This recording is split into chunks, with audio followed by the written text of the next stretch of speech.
अतो सम्मा सम्बुद्धस्स नमामि बुद्धं गुणसागरन्तं नमामि धम्मं सुगतेन देशितं नमामि संघं मुनिराज शावकं नमो बुद्धाय नमो धम्माय नमो संघाय। श्रद्धालु उपासक उपासिका तथा सधर्म प्रेमी महानुभावहरू, आज मिति 2077 मङ्सिर 1 गते सोमबारको दिन बिहान 9 बजे सदाझै आज पनि हामी फेसबुक लाइभ धर्मदेशना लिएर उपस्थित भइसकेका छौँ र उपासक उपासिका तथा सधर्म प्रेमी महानुभावहरू, यस फेसबुक लाइभ धर्मदेशना देश विदेशबाट सुनिरहनु हुने, यस फेसबुक लाइभमा जोडिरहनु हुने सम्पूर्ण उपासक उपासिका तथा सधर्म प्रेमी महानुभावहरूलाई म भिक्षु विमलो श्री सिद्धिमङ्गल बुद्ध विहार सिद्धिपुर साना गाउँ थसी महालक्ष्मी नगरपालिका वडा नम्बर 6 बुद्ध मार्गबाट आजको यो चिसो चिसो बिहानीमा न्यानो न्यानो स्वागत सँगै धर्मदेशना गर्ने जमर्को गर्दैछु। त उपासक उपासिका तथा सधर्म प्रेमी महानुभावहरू, हिजोदेखि हामीले भगवान बुद्धको जीवनी विषयक एउटा धर्मदेशना हामीले सुरु गरिसकेका छौँ र हिजो हामीले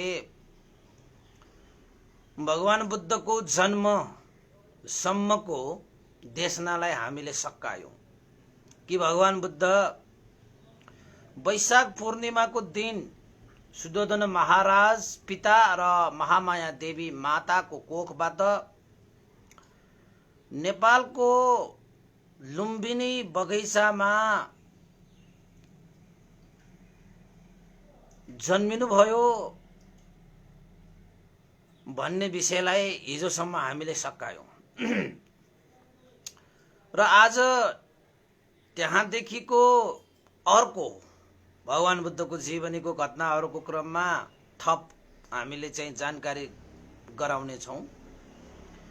यद्यपि हाम्रा उपासक उपासिकाहरूलाई पनि थाहा भएकै विषय हो, भगवान बुद्धको जीवनी भनेको चाहिँ प्राय गरी सबैलाई थाहा भएकै हुनुपर्छ। तरै पनि भगवान बुद्धको जीवनकालमा यसरी समग्र रूपमा विस्तारै हामीले बुझ्न पायौँ, जान्न पायौँ भने अझै हामीलाई थप भगवान बुद्धको विषयमा चाहिँ जानकारी प्राप्त गर्ने सुवर्ण अवसर प्राप्त हुन्छ भन्ने उद्देश्य राखेरै यो बुद्ध जीवनीलाई पनि हामीले देशना किन नगरौँ भनेर चाहिँ सुरु गरेका हौँ। त अब हामी भगवान बुद्धको जीवनीलाई अगाडि बढाउँ। हिजो भगवान बुद्ध जन्मिनु भइसकेपछि उहाँले 7 पाइला हिँड्नुभयो, साथैवटा कमलको फूलहरूले उहाँको पाइलालाई थापेर लिए।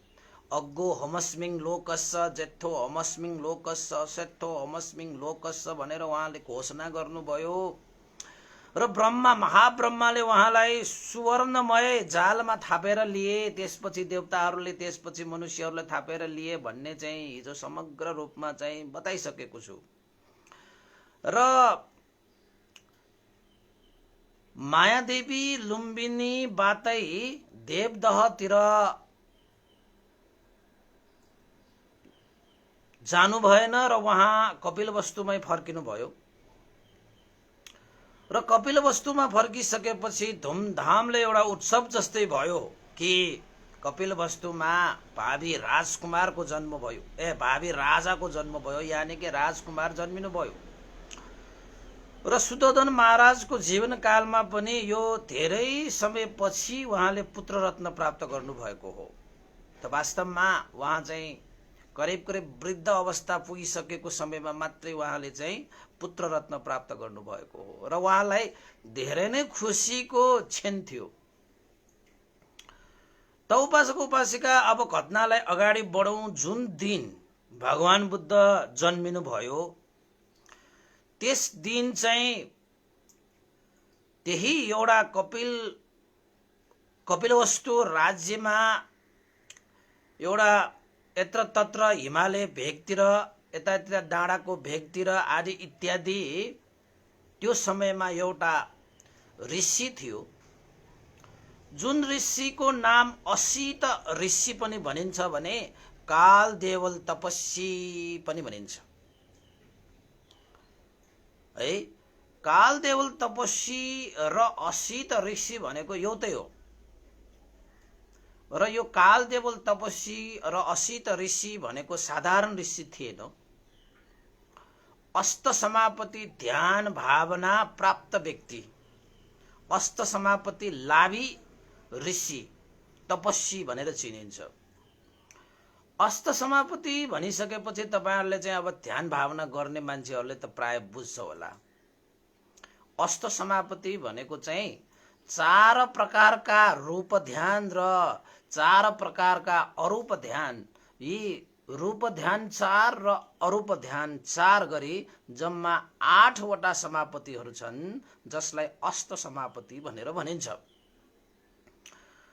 र अष्ट समापति लाभी यो काल देवल तपस्वी, जुन तपस्वीले ध्यान भावनाको माध्यमबाट आकाश मार्गबाट पनि उडेर जान सक्ने, देवलोकसम्म जान सक्ने सामर्थ्यवान अष्ट समापति ध्यान लाभी त्यो काल देवल तपस्वी थियो।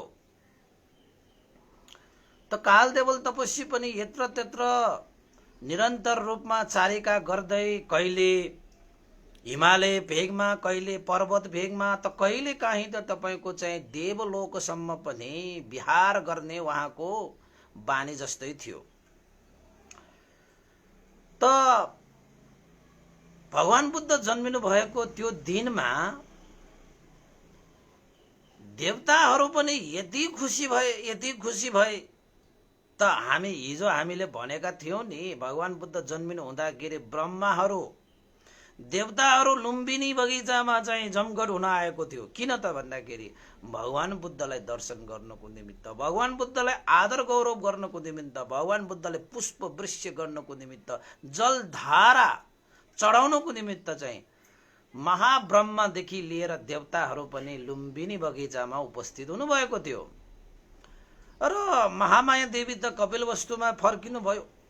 त फर्किसकेपछि भएको के छ त भन्दाखेरि देवलोकमा देवताहरू पनि यति खुसी भए, त्यहाँ त एउटा उत्सव जस्तै मनायो देवताहरूले कि लोकमा भगवान बुद्ध जन्मिनु भयो, भगवान बुद्ध जन्मिनु भयो, जसले धर्मचक्र प्रवर्तन गरिसकेपछि हामीले पनि त्यो धर्मचक्र प्रवर्तन देशनालाई सुनेर हामीले पनि आफ्नो जीवन धन्य बनाउन पाउने भए भनेर देवताहरू पनि देवलोकमा चाहिँ खुसी हर्ष उल्लास मनाइरहेका थिए।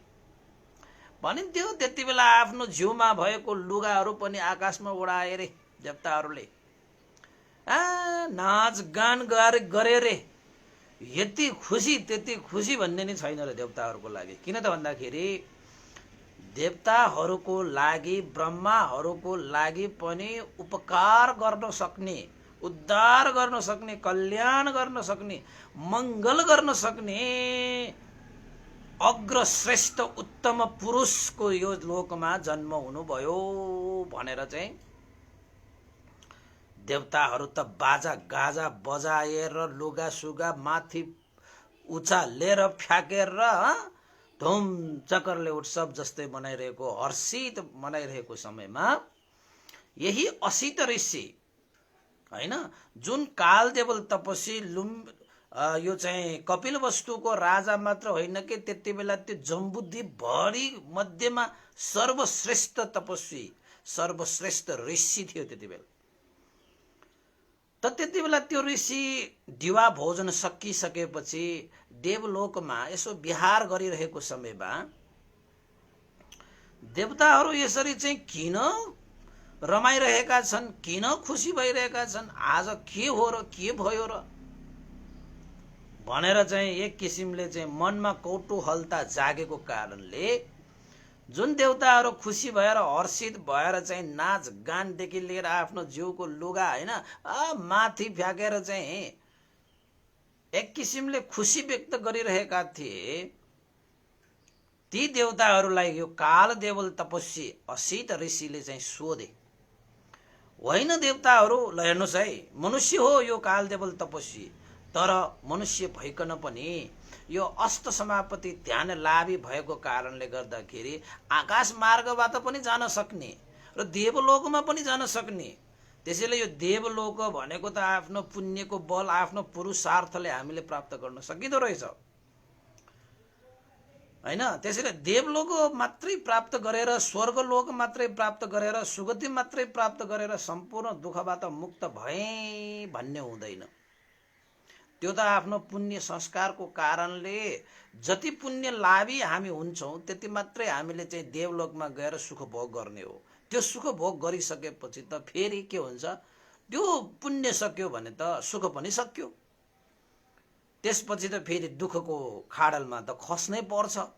त्यसैले यो देवलोक, यो स्वर्गलोक, यो भनेको चिज पनि परम सुख शान्त अवस्था चाहिँ होइन है उपासक उपासक। त्यसैले भगवान बुद्धको शिक्षा अनुसार, भगवान बुद्धको अनुयायीहरूको यानि बुद्ध शिक्षाको यो देवलोक, यो स्वर्गलोक भनेको अन्तिम डेस्टिनेसन होइन।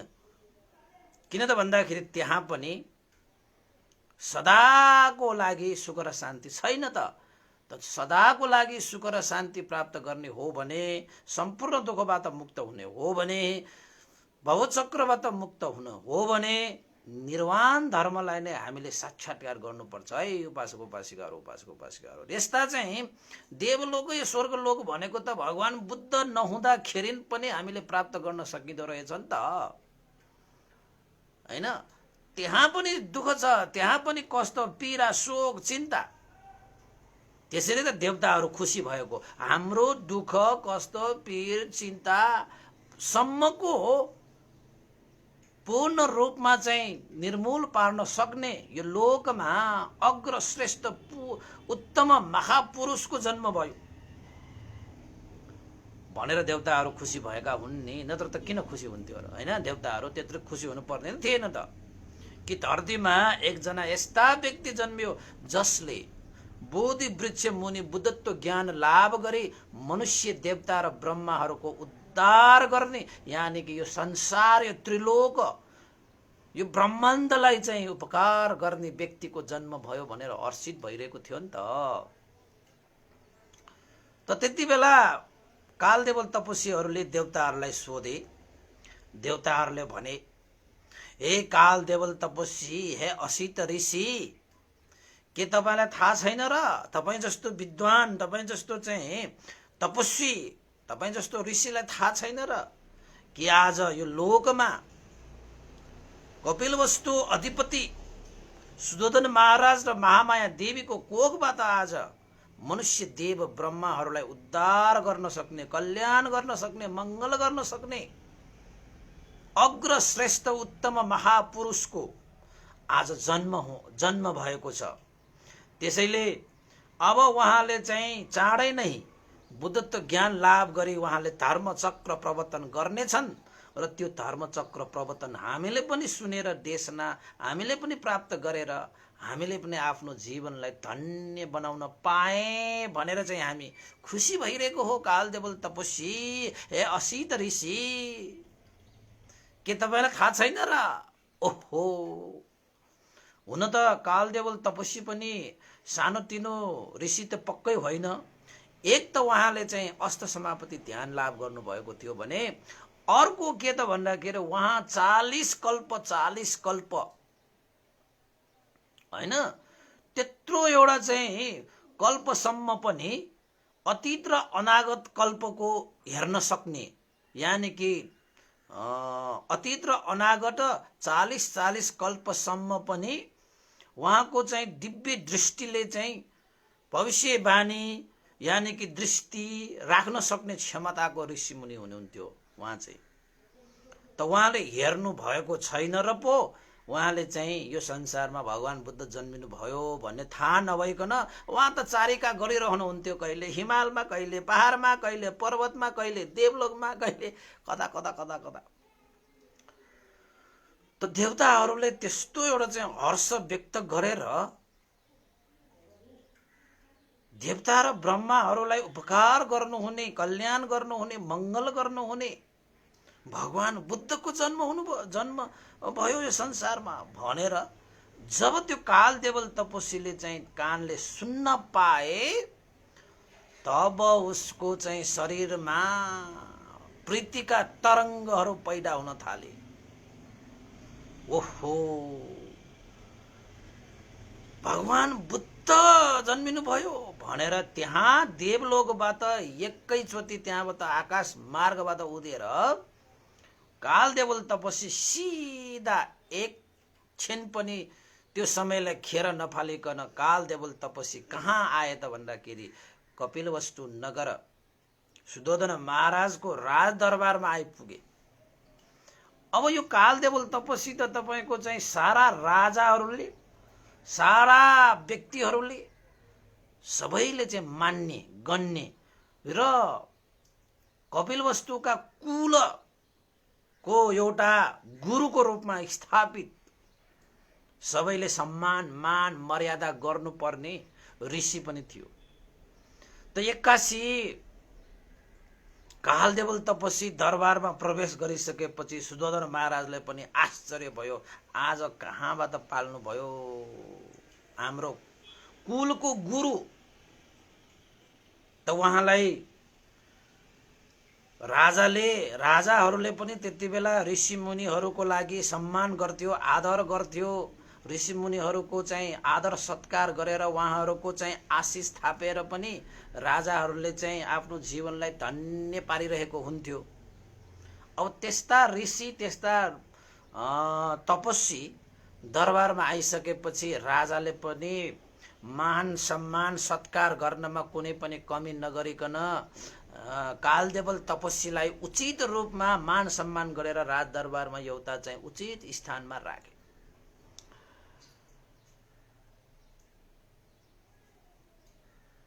हे ऋषि मुनि, हे तपस्वी, तपाई आज अचानक चाहिँ दरबारमा पाल्नु भयो, हाम्रो सौभाग्य। भन्नुस् कति के कामले पाल्नु भयो भनेर सुधोधन महाराजले सोध्नु भइसकेपछि कालदेवल तपस्वीले चाहिँ एकैछिन पनि नपर्किकन के भन्नुभयो त भन्दाखेरि, हे सुधोधन महाराज, मैले सुने कि तपाईलाई एउटा पुत्र रत्न प्राप्त गर्नु भएको छ, त्यसैले त्यही पुत्र रत्नलाई भेद गरौं, दर्शन गरौं भनेर म यहाँ चाहिँ आएका हुँ। मलाई तपाईको पुत्रको दर्शन दिनु पर्यो। ओहो, गुरुदेवले चाहिँ अब हैन, अब त्यसरी चाहिँ ऋषि एउटा मुनिले पनि आफ्नो छोरोको दर्शन गर्न खोजेको। ओहो, खुसी भयो।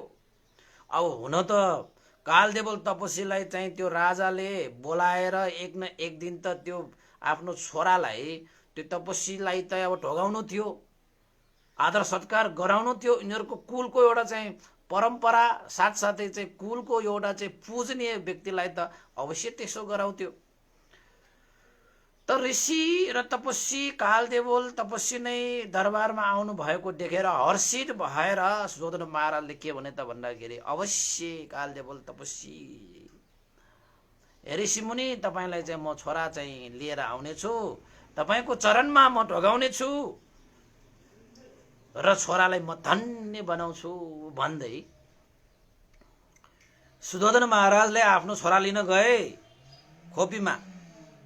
कालदेवल तपस्वी पनि ओहो, भविष्यको बुद्ध, संसार उद्धारको लागि कयौं पारमिता पूरा गरेर त्याग तपस्या गरेर आएका व्यक्ति को आज मैले दर्शन गर्न पाउने भएँ भनेर हर्षित भएर बसिरहेका थिए। त्यत्तिकैमा सुधोधन महाराजले आफ्नो चाहिँ पुत्र रत्नलाई चाहिँ बोकेर आए। त पुत्र रत्नलाई बोकेर आइसकेपछि सुधोधन महाराजले के गर्न चाहे त भन्दाखेरि, आफ्नो पुत्रलाई धन्य बनाउनको निमित्त असित ऋषि यानी कालदेवल तपस्वीको चरणमा आफ्नो पुत्रलाई ढोगाउने, चरणमा शिरले निहुराउने उद्देश्यका साथ आफ्नो पुत्रलाई बोकेर चाहिँ कालदेवल तपस्वी बसिरहनु भएको आसन अगाडि गएर चाहिँ आफ्नो पुत्रले कालदेवल तपस्वीको चाहिँ त्यो पाउमा ढोगाउनको निमित्त शिरले निहुरा छुवाउनको निमित्त चाहिँ लग्दै गर्दाखेरि घटना त्यहाँ उल्टो भएछ। उपासक उपासिकाहरू के भएछ त भन्दाखेरि सुयोधन महाराजको उद्देश्य चाहिँ आफ्नो छोराको शिरले कालदेवल तपस्वीको पाउमा ढोगोस् भन्ने चाहना राखेको थियो, तर भइदियो त्यहाँ उल्टो। कसरी उल्टो भयो त भन्दाखेरि त्यो बालकको पाउले बरु त्यो कालदेवल तपस्वीको शिरमा छोयो। कालदेवल तपस्वीको शिर त्यो बालक भगवान बुद्धको त्यो बालकको पाउमा ढोगिन पुग्यो। त त्यसरी चाहिँ घटना त्यहाँ उल्टो भइसकेपछि अरू ध्यान लाभी नभएका हैन, अलिअलि संयम नभएका ऋषिमुनिहरू भइदिएको भए त अब आफूलाई चाहिँ त्यस्तो सानो बालकले शिरमा चाहिँ पाउले त्यसरी चाहिँ लगाउँदाखेरि चाहिँ रिसाउँथ्यो होला, क्रोध गर्थ्यो होला। तर कालदेवल तपस्वी त्यस्तो ऋषि हुनुहुन्न थियो। कालदेवल तपस्वीले चाहिँ आश्चर्य माने कि यो सुयोधन महाराजले यो बालकलाई मेरो पाउमा छुवाउनको निमित्त ल्याउँदै गर्दाखेरि मेरो शिरले पो यो बालकको पाउ छुन पुग्यो त।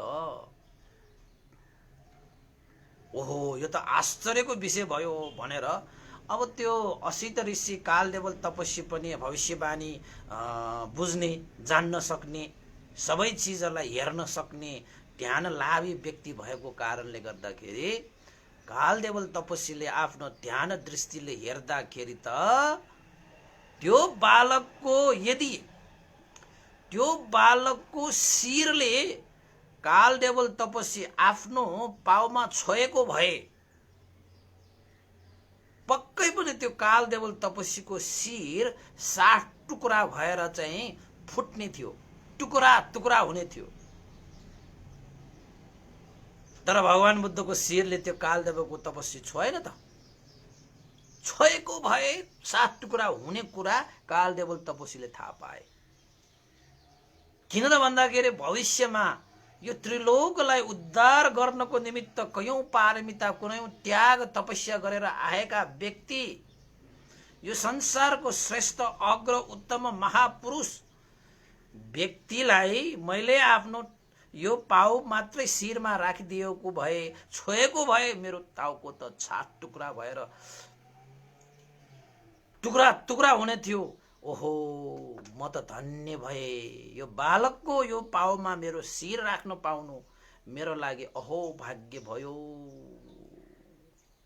धन्य धन्य, यस्ता अग्रश्रेष्ठ महापुरुषको चरण कमलमा मैले आफ्नो शिर राख्न पाए भन्दै त्यो कालदेवल तपस्वी जुरुक्क उठेर त्यसपछि त तपाईको भुइँमा बसेर घोडाले टेकेर हात जोडेर पञ्चाङ्ग वन्दना गरे। पञ्चाङ्ग वन्दना गरे। पञ्चाङ्ग वन्दना भनेको दुईटा घोडा टेकेर, दुईटा हातले टेकेर शिरले निहुराएर गर्ने वन्दनालाई तपाईको चाहिँ पञ्चाङ्ग वन्दना भनिन्छ। अब हेर्नुहोस्, यहाँ सुयोधन महाराज हेरै भयो त्यहाँ। जबकि सुयोधन महाराजले आफ्नो चाहिँ छोरालाई कालदेव तपस्वीलाई चाहिँ आदर सत्कार गौरव गर्नको निमित्त शिरले पाउमा ढोग्नको निमित्त चाहिँ ल्याएको थियो, चरण कमलमा नमन गर्नको लागि ल्याएको थियो। तर त्यहाँ के भइदियो त भन्दाखेरि कालदेवल तपस्वीले त्यो बालकलाई पो घोडाले टेकेर, हातले टेकेर, शिरले निहुराएर चाहिँ पञ्चाङ्ग वन्दना गरे। त आश्चर्य भइसकेपछि जब सुयोधन महाराजले यो दृश्य देखे उसले थाम्नै सकेन। किन त भन्दाखेरि जबकि सुयोधन महाराज मात्रै होइन, त्यो राज्यका सारा राजाहरूले मानेका, आदर गौरव गरेका कालदेवल तपस्वी जस्तो महान ऋषि, अष्ट समापति ध्यान लाभी 40 कल्पसम्म, अतीत र अनागतसम्मको लागि सम्म हेर्न सक्ने त्यस्तो चाहिँ आकाश मार्गबाट उडेर देवलोक त तपाईँको चाहिँ पृथ्वीलोकको आँगनमा गए जस्तो जान सक्ने त्यस्तो तपस्वीले, सबैका पूजनीय, सबैका आदरणीय, सबैका आदर सत्कार गर्नुपर्ने तपस्वीले नै घोडाले टेकेर हात जोडेर चाहिँ पञ्चाङ्ग वन्दना गर्दाखेरि सुधोधन महाराजले पनि आफूलाई सम्हाल्न सकेन।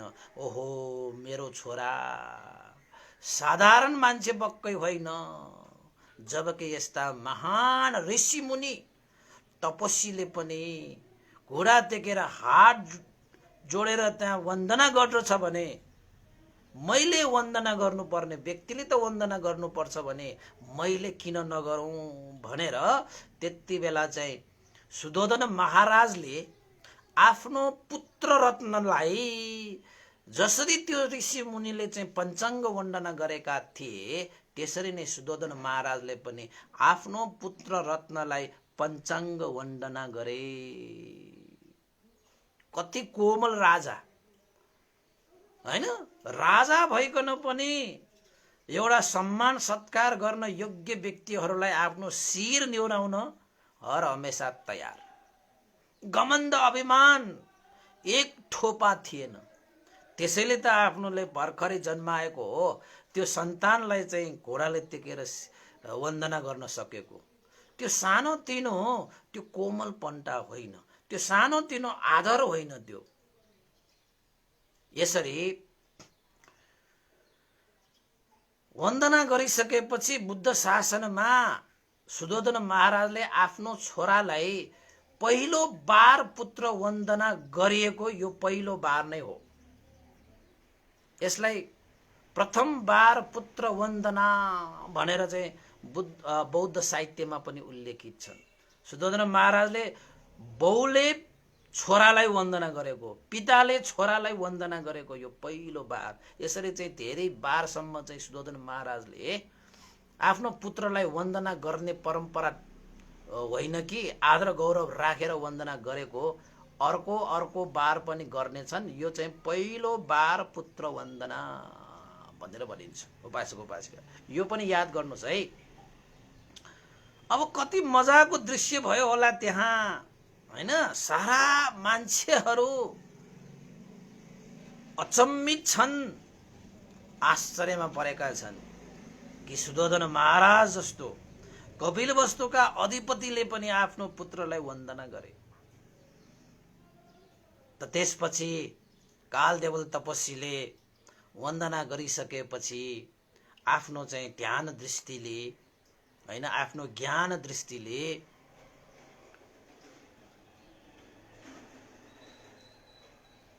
सुधोधन महाराजका पुत्र रत्नको लक्षणहरू हेर्न थाले। शरीरमा त्यस्तो लक्षण पढ्न जान्ने, भविष्य वाणी गर्न सक्ने त्यो ऋषिमुनि थियो। त उसले चाहिँ लक्षणहरू सबै पढेर हेर्दाखेरि, जानेर हेर्दाखेरि कालदेवल तपस्वीले के थाहा पाए त भन्दाखेरि अवश्य पनि यो बालक भविष्यमा गएर बुद्धत्व ज्ञान लाभ गरी बुद्ध बनेर धर्म चक्र प्रवर्तन गरेर यो लोक मात्र होइन परलोकसम्म पनि उद्धार गर्ने सम्यक सम्बुद्ध बन्नु हुनेछ भन्ने कुरा त्यो कालदेवल तपस्वीले मजाले थाहा पाएछ। अब देवताहरू खुसी भएको त्यत्तिकै होइन रहेछ। देवताहरूले जुन थाहा पाएको कुरा भनेको कुरा सही रहेछ कि यो भविष्यमा गएर चाहिँ यो बालकले त बुद्धत्व ज्ञान लाभ गर्नेछ, संसार उद्धारको लागि यत्रो त्याग तपस्या गरेर आएका व्यक्तिको मैले दर्शन गर्न पाएँ, बुद्ध हुने व्यक्तिको मैले दर्शन गर्न पाएँ भनेर चाहिँ खुसी भएर चाहिँ मुस्कुराउनु भयो कालदेवल तपस्वी हैन। अनि कालदेवल तपस्वी त्यसरी चाहिँ बुद्ध हुने पक्का भइसकेपछि, कालदेवल तपस्वी खुसी भइसकेपछि अनि उहाँले अर्को के हेर्नु भयो त भन्दाखेरि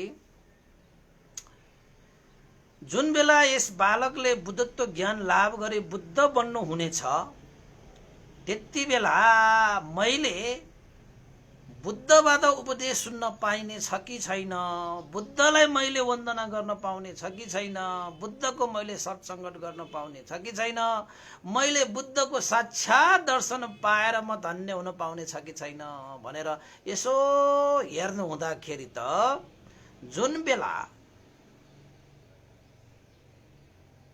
त्यस बालकले बुद्धत्व ज्ञान लाभ गर्नेछ, त्यति बेला त यो कालदेवल तपस्वीको आयु संस्कार सकिएर यो लोकबाट परलोक गएर अरूप ब्रह्मलोकमा पो जन्म लिने हुने रहेछ त। त्यति समयमा त उनीहरूले भविष्य पनि देख्न सक्ने, भविष्य पनि जान्न सक्ने क्षमता भएको ऋषिमुनि होइन, त्यसरी तपस्वी रहेछ। त तपस्वी त भाव विभोर भए, सयौं हजारौं बुद्धहरू जन्मे पनि ज्ञानलाई लाभ गर्न नसकिने अवस्था, अरूप ब्रह्मलोकमा म जन्म हुनेछु जहाँ इन्द्रियहरू नै मसँग हुने छैन, मात्र नाम हुनेछ, रूप हुने छैन। त्यसैले अरूप ब्रह्मलोकमा जन्म लिनु पुग्दाखेरि मैले भगवान बुद्धको धर्मलाई श्रवण गर्न पाउने छैन, यो लोकमा पनि मैले भगवान बुद्धलाई भेट्न नपाउने भए, म अभागी भए भनेर चाहिँ मनमा विरक्त भाव, उदास भएर चाहिँ कालदेवल तपस्वीले त आँखाबाट आँसु झारे त। टप्प टप्प आँसु झारेपछि त नजिकै बसेर हेरिरहेका सुदोधन महाराज त वाक्क डिक्क भए, अचम्म लागे, आश्चर्य लागे, के भएको यो।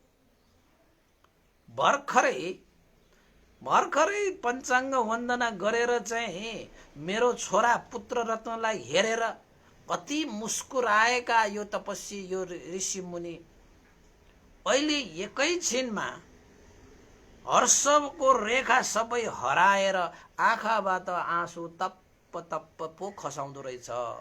कतै मेरो छोरालाई कुनै भय अन्तराय विघ्न बाधा त आउने होइन, यो ऋषि मुनि त भविष्य देख्न सक्ने, भविष्य जान्न सक्ने यो ऋषि मुनि, कतै मेरो छोरालाई पो भय अन्तराय आउने पो होइन कि भनेर हट्टनपट्ट डर त्रास लिएर चाहिँ सुदोधन महाराजलाई हात जोडेर चाहिँ कालदेवल तपस्वीलाई अनुनय विनय गरे, हे ऋषि मुनि, हे कालदेवल तपस्वी,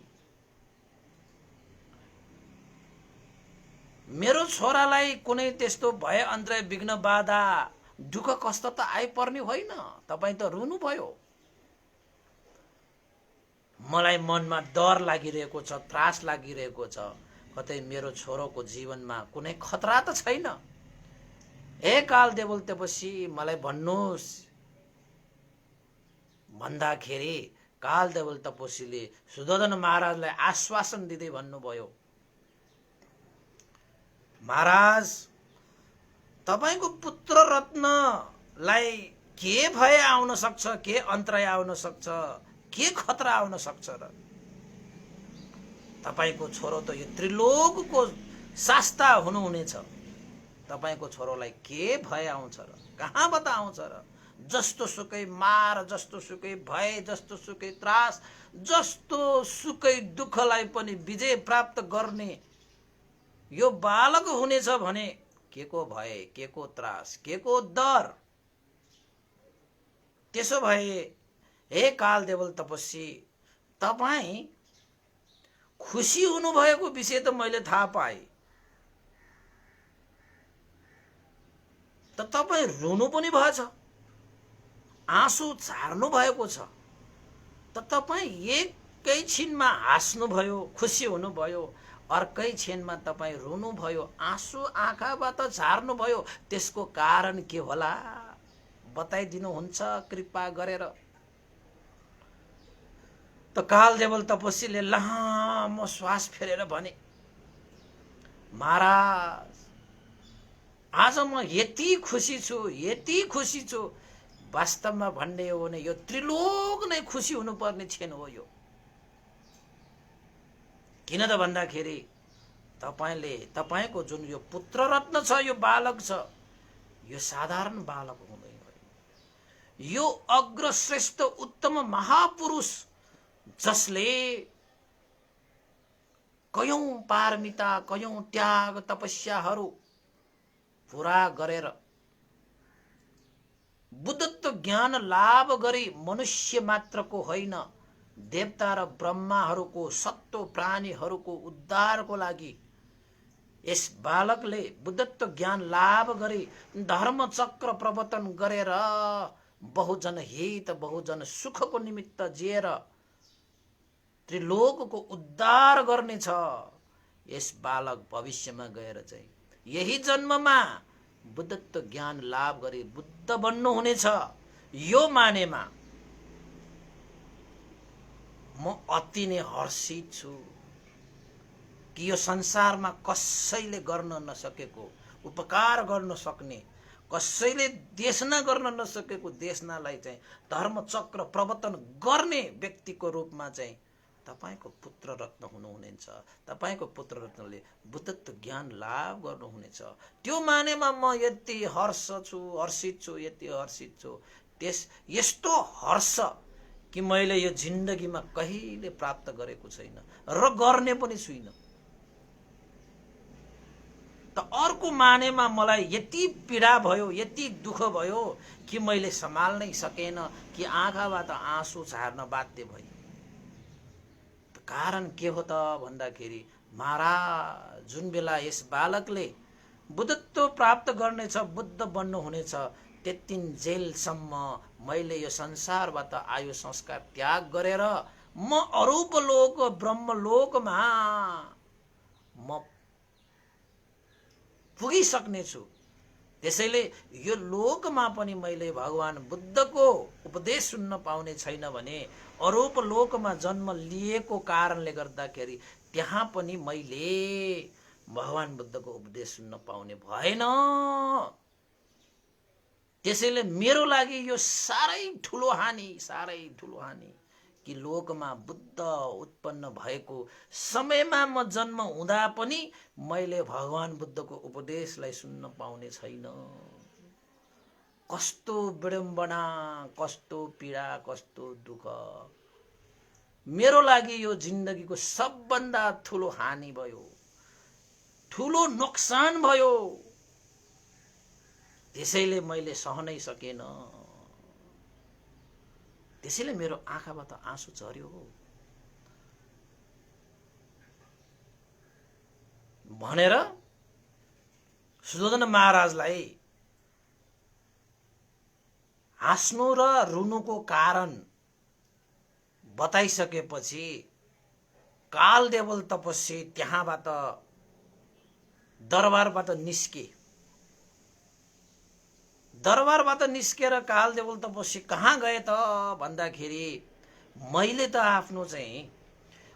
त यो भगवान बुद्धको दर्शन गरेर भगवान बुद्धको शिक्षा पाएर जीवनलाई धन्य बनाउन सक्ने भइन। त मेरो परिवार ज्ञाति बन्धुहरूमा कसले चाहिँ भगवान बुद्धलाई भेट्न पाउने छ भनेर हेर्दाखेरि कालदेवल तपस्वीले आफ्नो भान्जा बहिनीको छोरा नालकलाई देखेछ। ओहो, मेरो भान्जा नालकले चाहिँ बुद्धत्व ज्ञान लाभ हुँदाखेरि नालकले अवश्य भेट्नेछ, ऊ चाहिँ यो लोकमा बाँचिरहनेछ। त्यसैले नालकलाई गएर मैले त्यस्तो महान आनिसंस प्राप्त गर्ने बाटोमा मैले उसलाई प्रतिस्थापन गरिदिनु पर्यो भनेर आफ्नो भान्जा उप करुणा चित्त राखेर कालदेवल तपस्वी सिधै आफ्नो बहिनीको घरमा गए। किन त भन्दाखेरि आफूले त पाएन भगवान बुद्धलाई दर्शन गर्ने, भगवान बुद्धको शासनमा प्रवचित हुने, भगवान बुद्धको शिक्षालाई आर्जित गरेर आफ्नो जीवनलाई धन्य बनाउने अर्हत फल प्राप्त गर्ने अवसर आफूलाई त छैन। कमसे कम आफ्नो ज्ञातिहरू बीचमा भएको व्यक्तिलाई त प्रेरणा दिएर, हौसला दिएर त्यो मार्ग प्रशस्त गरौँ भनेर चाहिँ कालदेवल तपस्वी बहिनीको घरमा गएर बहिनीलाई बोलाएछ। बहिनी पनि आफ्नो महान तपस्वी महान ऋषि मुनि दाजु आएको देखेर साह्रै हर्षित भए। बिना कारण आफ्नो दाजु यसरी विहार गर्नुहुन्न। दाजु, हे ऋषि मुनि, हे तपस्वी, तपाईँ पाल्नु भयो, के कति कामले पाल्नु भयो भन्नुहोस् भनेर हात जोडेर, एक त दाजु, त्यसमाथि तपस्वी, त्यसमाथि ऋषि, त बहिनी चाहिँले पनि कालदेवल तपस्वीलाई हात जोडेर घरमा पाल्नु भएको कारण सोधिसकेपछि, ढिला नगर हे बहिनी, तिम्रो छोरा कहाँ छ?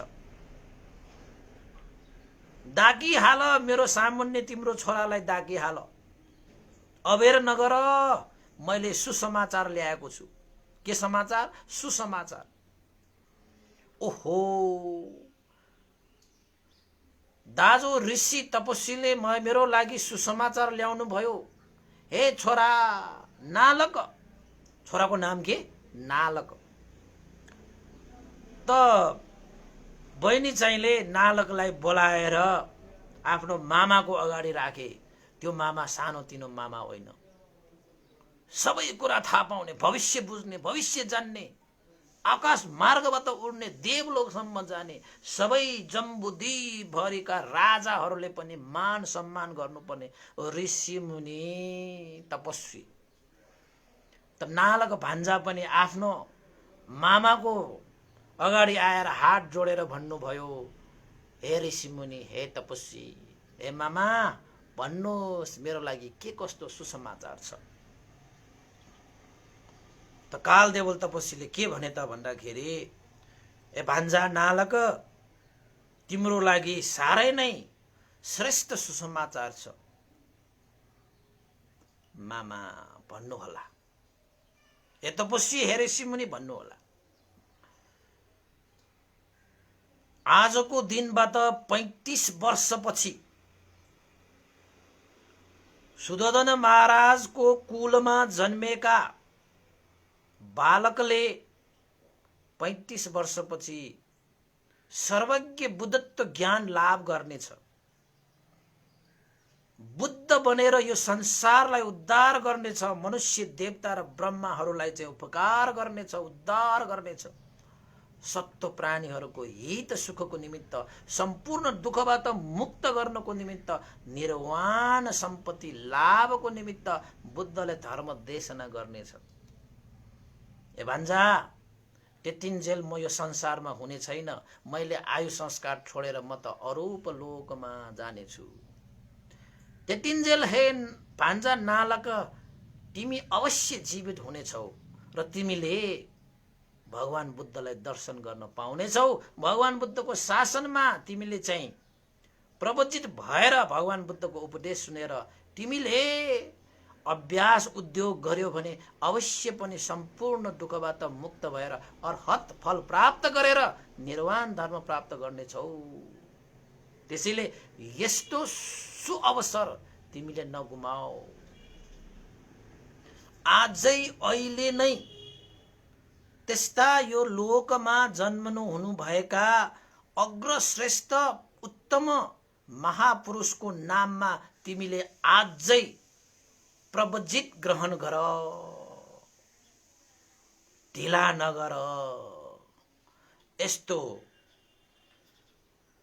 दुःखबाट मुक्त हुने कार्यमा कहिले ढिला गर्नु हुँदैन। हामी चाहिँ दुःख प्राप्त गर्ने कार्यमा चाहिँ हतार गरेर लाग्छौं, तर दुःख मुक्त हुने मार्गबाट हामी हतार होइन चाहिँ ढिला सुस्ती गरिरहेका हुन्छौं। त हे नालक, तिमीले प्रवचित धारण गर, यही तिम्रो लागि सुसमाचार हो भनेर मामा कालदेवल तपस्वी असित ऋषिले त्यसरी समाचार सुनाउँदाखेरि भान्जा नालक पनि साह्रै नै आज्ञाकारी। किन त भन्दाखेरि आफ्नो मामा साधारण मामा त पक्कै होइन। त नालक फेरि साधारण व्यक्ति पनि होइन, करोडौं करोडौं सम्पत्तिको मालिक। हेर्नुहोस् है, त तपाईको कतै कतै 37 करोड भनेको छ भने कतै कतै 84 करोड भनेर उल्लेखित पाइन्छ। त्यत्रो जेउस करोडौं करोडौं धन सम्पत्तिका मालिक नालकले के विचार गरे त भन्दाखेरि मेरो मामाले त्यत्तिकै मलाई यो सुसमाचार सुनाएको पक्कै होइन। यो जति पनि करोडौं करोडौं धन सम्पत्ति छन्, यस्ता धन सम्पत्ति भनेको त मरिसकेपछि छोडेर जाने हो। त मलाई मेरो मामाले मलाई मरिसकेपछि पनि लाने सम्पत्ति दिनको निमित्त पक्कै मलाई आउनु भएको हो, नत्र भने मलाई किन प्रवजित हो भनेर उहाँले भन्नुहुन्थ्यो। र मेरो मामाले कहिले झुटो कुरा बोल्नुहुन्न। मेरो मामा अन्तर्यामी, भविष्य जान्न सक्ने, भविष्य बुझ्न सक्ने व्यक्ति। अवश्य पनि यो सुसमाचारमा लाभै लाभ छ, लाभै लाभ छ भनेर त्यही दिन त्यो कालदेवल तपस्वीको भान्जा नालकले भगवान बुद्ध जतापत्ति जुन दिशामा छ त्यतै दिशामा हेरेर पञ्चाङ्ग वन्दना गरेर यो गेरुवा वस्त्रको चाँजो बाजो मिलाएर बजारमा गएर मिलाएर चाँजो बाजो सबै किनेर ल्याएर सबै मिलाएर नालक त्यही दिनमा प्रवजित भएका थिए। कसको नाममा? भगवान बुद्धको नाममा। जुन बेला भगवान बुद्ध 35 वर्षको उमेरमा बुद्धत्व ज्ञान लाभ गरेको थिएन, त्यति बेलै अगाडि 35 वर्ष अगाडि नै भगवान बुद्धको नाममा प्रवज्य भएका थिए। नालकले भनेका थिए, म आजदेखि अहिलेदेखि यो त्रिलोकलाई उद्धार गर्नुहुने, मनुष्य देवताहरूको लागि हित सुख दिने वहाँ बुद्धको नाममा, वहाँ शुद्धको नाममा म आजदेखि प्रवचित भएँ भनेर अधिष्ठान गरेर चाहिँ प्रवचित भएका थिए। को? नालक। याद गरेर आउनुहोस् है, याद गर्न आउँछ, तपाईँले बिर्सनु होला। क्लास जस्तै हो कि यो, क्लास जस्तै हो। त कालदेवल तपस्वीलाई केही हदसम्म राहत मिल्यो कि मैले भगवान बुद्धको देशना दर्शन अभ्यास गर्न नपाए पनि मेरो भान्जा नालकले अवश्य पनि त्यो अवसर पाउने भए। त बहिनी चाहिनेले पनि रोकेन। किन रोकेन?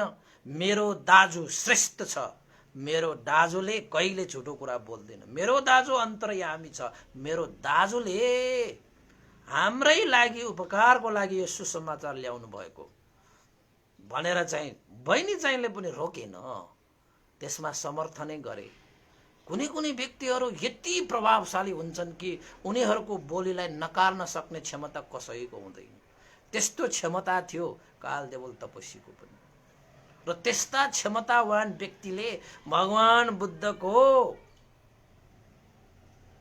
दर्शन गर्न नपाइने भन्दै आँसु झारेका थिए, आँसु झारेका थिए। कति वर्षपछि रे? 35 वर्षपछि। ठ्याक्कै हुन्छ नि त त्यसपछि है। घटना यसरी अगाडि बढ्छ। अब दरबारमा त अब कालदेवल तपस्वीले यस्तो उस्तो भनिरहेको आश्चर्यको कुराहरू बित्दै गइसकेपछि 5 दिन बित्यो। कति दिन बित्यो? 5 दिन बित्यो। 5औं दिनमा बालकको नामाङ्करण गर्ने दिन थियो। न्वारन भनिन्छ। नामाङ्करण गर्ने दिन थियो। 5औं दिनमा तसोधन महाराजले आफ्नो छोरा पुत्र रत्नको नामाङ्करण गर्नको निमित्त धुतन्धर विद्वान ब्राह्मणहरूलाई दरबारमा निमन्त्रणा गरे। सबै ब्राह्मणहरूलाई भोजनको व्यवस्था, सबै ब्राह्मणहरूलाई चाहिँ आदर सत्कार सम्मान दान प्रदान सबै चाँजो बाजो मिलाए। कुनै कमी थिएन। सुधोधन महाराज अति नै खुसी थियो। किन त भन्दाखेरि वृद्ध अवस्थामा भए पनि मैले कपिलवस्तुको उत्तराधिकारी राजकुमारको जन्म भएको कारणले खुसी भएका थिए। कुनै दानमा, कुनै खानपिनमा, कुनै आदर सत्कारमा, हैन, त्यागमा कुनै कमी थिएन। भनिन्छ त्यति बेला तपाईको 108 जना ब्राह्मणहरूलाई निमन्त्रणा गरिएको थियो भनेर भनिन्छ, हैन। 108 जना ब्राह्मणहरूलाई भोजनादि दान प्रदान आदर सत्कार गौरव गरेर सुयोधन महाराजले धुमधामले नामाङ्करण गर्ने उत्सव मनाए भनिन्छ। त्यति बेला 84,000 नाता कुटुम्बहरूको सामुन्ने त्यो उत्सव सम्पन्न भएको थियो भनेर पनि उल्लेखित पाइन्छ। अब कति होला त्यो, कति मान्छे होला त्यो, कति ठुलो मास होला त्यो। त्यो अब पहिलाको त्यो रङशाला भन्दा पनि त ठुलो भयो नि त, हैन? थुप्रो थियो। त्यसपछि सुयोधन महाराजले आफ्नो छोराको नामाङ्करण गर्नको निमित्त, लक्षण पर्नको निमित्त 8 जना अझै टुटन्डर जुन ब्राह्मणहरू 6वटा अङ्गले पूर्ण थिए भनेर लेखिन्छ, जसमा अङ्ग भनिसकेपछि तपाईको शिक्षा, कल्प, निरुक्ति, ज्योतिषी, व्याकरण, छन्द, यी अङ्गबाट परिपूर्ण वेद पारङ्गत 8 जना ब्राह्मणहरूलाई पनि विशेष रूपमा स्थान दिएर आफ्नो छोराको भविष्यवाणी लक्षणहरू पढ्ने र नामाङ्करण गर्ने, निवारण गर्ने विषयलाई लिएर सुयोधन महाराजले अनुरोध गरे।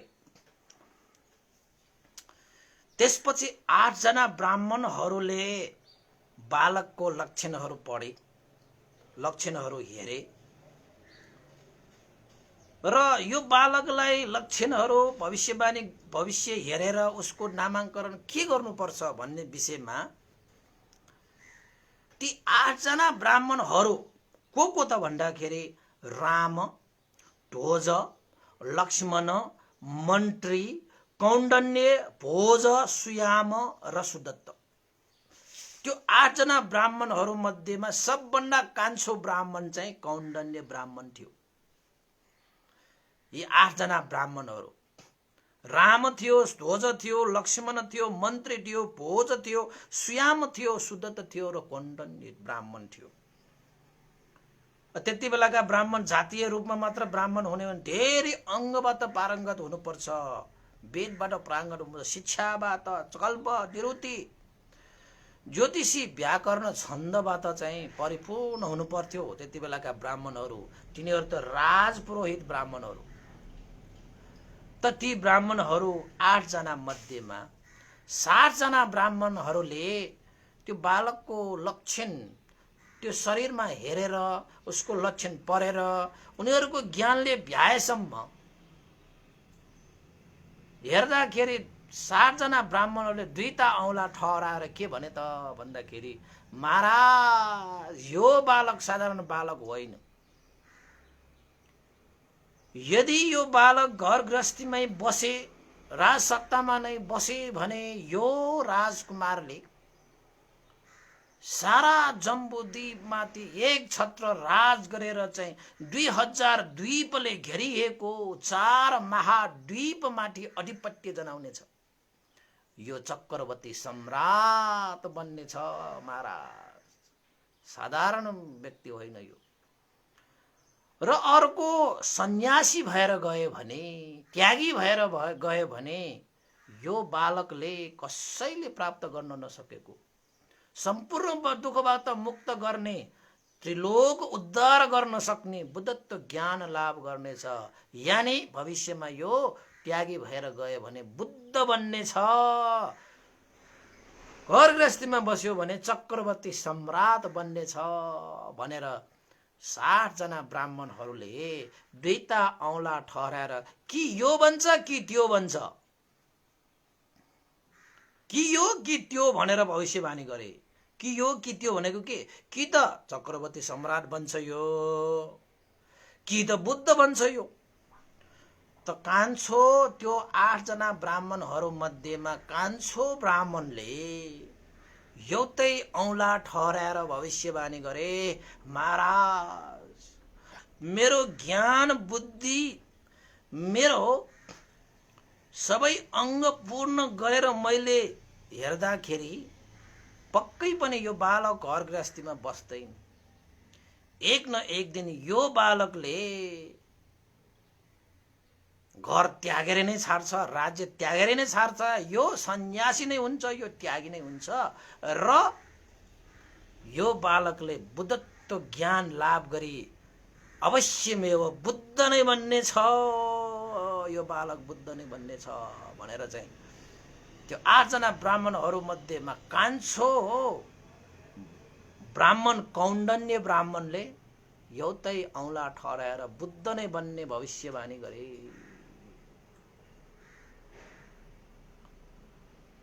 यो विषयमा 8 जनाहरू मध्येमा 60 जनाको र 1 जनाको चाहिँ मतभेद भए तापनि अन्तस एउटामा चाहिँ उनीहरूको चाहिँ सबैको एउटा चाहिँ मत भयो। के त भन्दाखेरि भविष्यमा चाहे त्यो गृहस्थी होस् चाहे त्यो त्यागी होस्, सर्वसिद्ध सर्व अर्थ सिद्ध गर्ने यो महापुरुष हो, अग्रश्रेष्ठ उत्तम महान पुरुष हो यो भनेर चाहिँ त्यो 8 जना त्यो ब्राह्मणहरूले त्यो विषयमा चाहिँ सहमत भएर भविष्यमा जस्तो सुकै जीवन यापन गरे तापनि सर्व अर्थ सिद्ध सर्वार्थ सिद्ध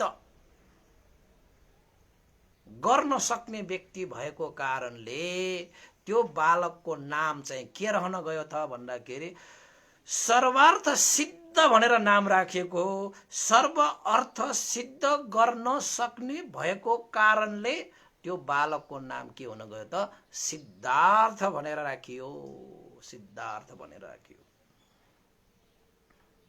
बालकको न्वारण भयो, बालकको नामाङ्करण भयो सिद्धार्थ भनेर।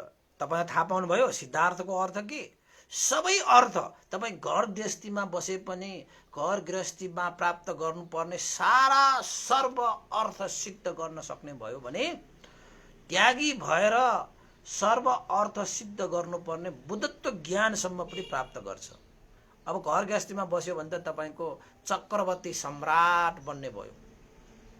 यता घर गृहस्थीमा बस्यो भने चक्रवर्ती सम्राट बन्ने भयो, यता त्यागी भएर गयो भने धर्मको सम्राट बन्ने भयो, धर्मको चक्रवर्ती सम्राट हुने भयो नि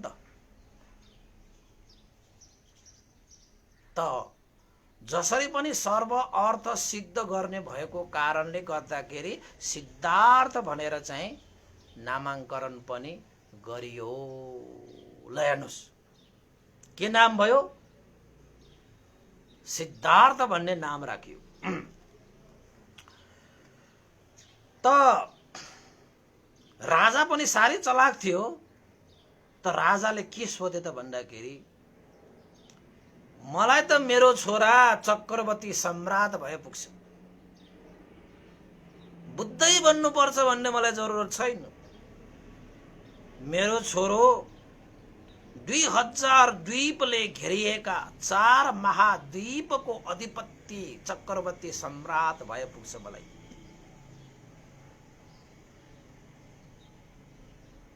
घर गृहस्थी त्यागेर नगइदिए हुन्थ्यो, घर गृहस्थीमै बसेर यो 4 महाद्वीपको आधिपत्य जमाए पुग्छ मलाई। ए ब्राह्मणहरू, त्यस्ता के चीज हुन् जसले मेरो छोरोलाई गृहस्थीबाट वैराग्य उत्पन्न गराएर त्यागी बनाउनु छ? त्यस्ता कुनै त्यस्ता निमित्तहरू छन् भने मलाई भन्नुहोस् भनेर राजाले सोधे। किन त भन्दाखेरि सुयोधन महाराज पनि त चलाक थियो नि त त्यो कुरा थाहा पायो भने त आफ्नो छोरालाई त्यागी बनाउनबाट रोक्न सकिन्छ, त्यागी हुनबाट बचाउन सकिन्छ भन्ने राजाको मनसाय थियो। त्यसैले आफ्नो छोरालाई राजा नै बनाएर एक दिन चक्रवर्ती सम्राट राजा बनाएर यो 4 महाद्वीपको अधिपत्यत्व जमाउने व्यक्ति बनाए हेर्न पाए मलाई पुग्छ। कसरी यो त्यागी हुनबाट मेरो छोरालाई चाहिँ रक्षा गर्ने बचाउने भन्ने मनसाय राखेर चलाखी दाउले सोधेको थियो। त ब्राह्मणहरूले चाहिँ त्यसरी सोद्धाखेरि के भन्नुभयो त भन्दाखेरि, महाराज घर गृहस्थीबाट वैराग्य उत्पन्न हुनको निमित्त राजकुमारले 4 वटा निमित्तहरू देख्ने छन्। एउटा वृद्ध, एउटा रोगी, हैन, एउटा मृत, अर्को एउटा सन्यासी यानी भिक्षु, हैन। यी 4 वटा निमित्तहरू देखेर राजकुमारले आफ्नो मनमा वैराग्य उत्पन्न गराउनेछ र राजसत्ता, राजपाट सारा चिज त्यागेर सन्यासी हुनेछ, त्यागी हुनेछ, प्रवजित हुनेछ महाराज भनेर ब्राह्मणहरूले सुनाइसकेपछि, हुन त यो प्रश्न सुयोधन महाराजले कालदेवल तपस्वीलाई पनि सोधेको थियो, के कारणले गर्दाखेरि मेरो छोरा त्यागी भएर जानेछ भनेर सोधेको थियो। त्यो कालदेवल तपस्वीले पनि यही उत्तर दिएको थियो र यी ब्राह्मणहरूले पनि देखेर यही उत्तर दिनुभयो कि यसले वृद्ध अशक्त देख्ने छ भने रोगी बिरामी व्यक्ति र अर्को मृत लास देखे भने र अर्को सन्यासी यानी भिक्षु प्रवचित देखे भने मनमा वैराग्य उत्पन्न गराउने छ भनेर चाहिँ ब्राह्मणहरूले त्यसरी चाहिँ भविष्यवाणी गरिसकेपछि सुयोधन महाराजले चाहिँ के चाँजो बाजो मिलाएको थियो त भन्दाखेरि, आफ्नो राज्यमा यस्ता बिरामी, हैन, रोगीहरू र वृद्ध अशक्तहरू टाढा टाढासम्म पनि नदेखोस् भनेर चाहिँ र मृतकहरू, मृत लासहरू, मरेकाहरू पनि नदेखोस् भनेर र सन्यासीहरू पनि नदेखोस् भनेर आफ्नो राज्यमा दूर दूरसम्म त्यस्तो चाँजो बाजो मिलाएको थियो अरे सुयोधन महाराजले। हेर्नुहोस् त, अब एक किसिमले चाहिँ अब सुयोधन महाराजलाई भएको के त भन्दाखेरि, आफ्नो छोराले सम्राट बनेकै हेर्न चाहेको हो, बुद्ध बनेको हेर्न चाहेको होइन। मलाई मेरो छोराले बुद्ध बनेको म हेर्न चाहन्न, म त मेरो छोराले सम्राट चक्रवर्ती राजा भएको म हेर्न चाहन्छु। त्यसैले जुन 4 वटा निमित्तहरू छन् त्यो निमित्तबाट मेरो छोरालाई म सदा टाढा राखेर उसलाई पालन पोषण गरेर म उसलाई हुर्काएर एक दिन सम्राट बनाउने छु, 4 महाद्वीपको अधिपति बनाउने छु भन्ने योजनाका साथ सुयोधन महाराजले चाँजो बाजो मिलाए। आफ्नो कपिलवस्तु राज्यमा दूर दूरसम्म, टाढा टाढासम्म चाहिँ यो 4 वटा निमित्तहरू चाहिँ नदेखोस् भनेर चाहिँ आज्ञा जारी गरे, हुकुम जारी गरे भनिन्छ। अब कपिलपुर अधिपति राजाको आदेश त सिरोपर, साँच्चै त्यस्तो भयो पनि। कति वर्षसम्म भयो तपाईँलाई याद छ नि? 29 वर्षसम्म त्यो व्यवस्था गर्न सक्यो हो सुयोधन महाराज, त्यो व्यवस्था गर्न सक्यो। त राजाले यतापट्टि यस्तो व्यवस्था गरे भने यतापट्टि यो 8 जना जो ब्राह्मण छ नि, ती 8 जना ब्राह्मणहरूलाई यदि भगवान बुद्ध नै भयो भने त अब कोण्डने 1 जना ब्राह्मणलाई मात्रै पक्का थियो, अरू त बन्न पनि सक्छ नबन्न पनि सक्छ। त्यागी भयो भने त बन्छ, फेरि त्यागी भएन भने त सम्राट बन्छन्। त्यति बेला सुयोधन महाराजलाई कयौं हजार राजकुमारहरूलाई चाहिँ यदि यो तपाईको छोरा राजकुमार चक्रवर्ती राजा सम्राट भए पनि चक्रवर्ती सम्राटका राज परिवारहरू भएर बस्ने छन् भनेर आफ्नो राजकुमारहरू सुम्पेका थिए अरे। यद्यपि बुद्ध नै बन्ने छन् भने प्रवचितहरूको परिवार भएर बस्ने छन् भनेर त्यति बेलाका अब कपिलवस्तु राज्यमा नाटा कुटुम्बहरूले त्यसरी एउटा चाहिँ अधिष्ठान गरेको थियो अरे के त्यो हर्षले खुसीले। त्यसपछि 8 जना ब्राह्मणहरू मध्येमा यो कौण्डिन्य ब्राह्मणले त्यसरी भविष्यमा बुद्ध नै हुने थाहा पाइसकेपछि कौण्डिन्य ब्राह्मण त तपाईको प्रवजित भएर गए नि। त अरु चाहिँ तपाईको चाहिँ सबै उनीहरूले चाहिँ जीवितै अवस्थामा आफ्ना छोराहरूलाई भनेका थिए कि ए छोराहरू हामी त बुढो भए वृद्ध भए हामी त अब रहने छैन, यदि भगवान बुद्धले ज्ञान प्राप्त गर्नुभयो भने तिमीहरू चाहिँ प्रवजित भएर जानु है भनेर आफ्नो छोराहरूलाई चाहिँ ती ब्राह्मणहरूले भनेर गएका थिए। हेर बुद्ध भनेको चाहिँ यो संसारमा अतुलनीय छ। घर गृहस्थीमा भयो भने त राज परिवारमै हामीहरू जस्तै पुरोहित ब्राह्मणहरू भएर नै बस्नु। अब त्यागी भएर गए भने बुद्ध बन्ने छ पक्कै, त्यसैले तिमीहरू पनि बुद्ध बनिसकेपछि तिमीहरू प्रवचित हुनु है भनेर चाहिँ भनेर गएका थिए।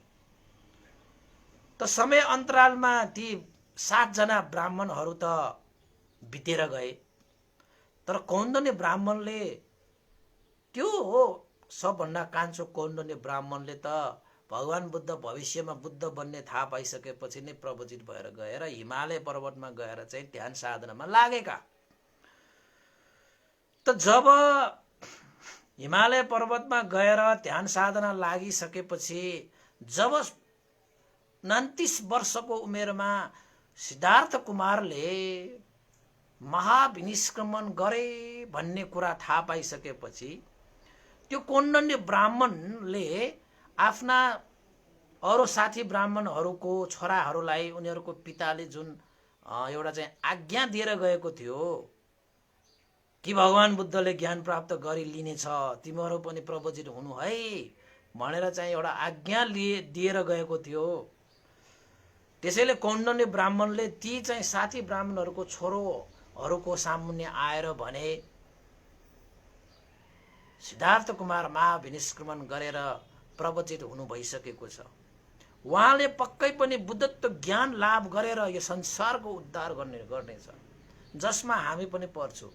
सम्पूर्ण दुःखबाट मुक्त भएको अवस्था निर्वाण धर्मलाई साक्षात्कार गर्नको निमित्त हामीले पनि प्रवजित जीवन यापन गर्नुपर्छ। उहाँको शासनमा उहाँको शिक्षा लिएर हामीले पनि आफ्नो जीवन धन्य पार्नुपर्छ।